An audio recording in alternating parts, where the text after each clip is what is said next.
Nous sommes depuis 6 ans sur ce dossier.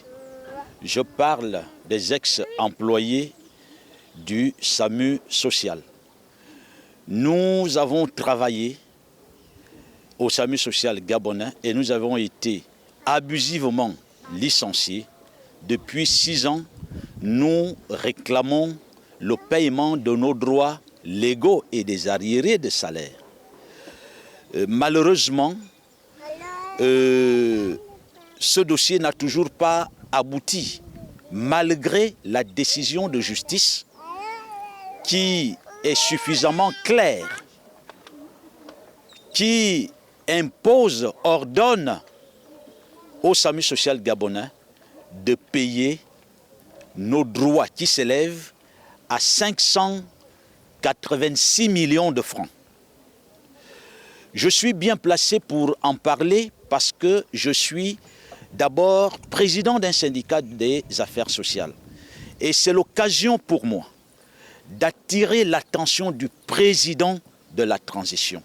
Parce qu'un an après, nous ne pouvions pas penser qu'on resterait encore à ce niveau sur ce dossier.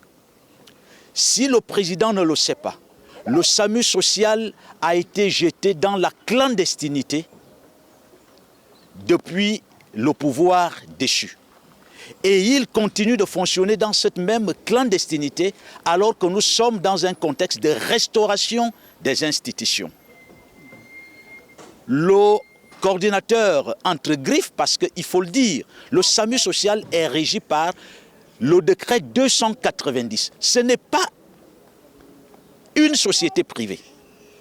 C'est un service public qui a vu des agents publics y être affectés. Mais le champion, le super-homme du SAMU social a décidé purement et simplement de renvoyer ces agents de l'État. Aujourd'hui, nous n'en serions pas là. J'interpelle le chef du gouvernement, le président de la transition, parce que c'est ce qu'il faut dire. C'est d'ailleurs l'objet de notre entretien.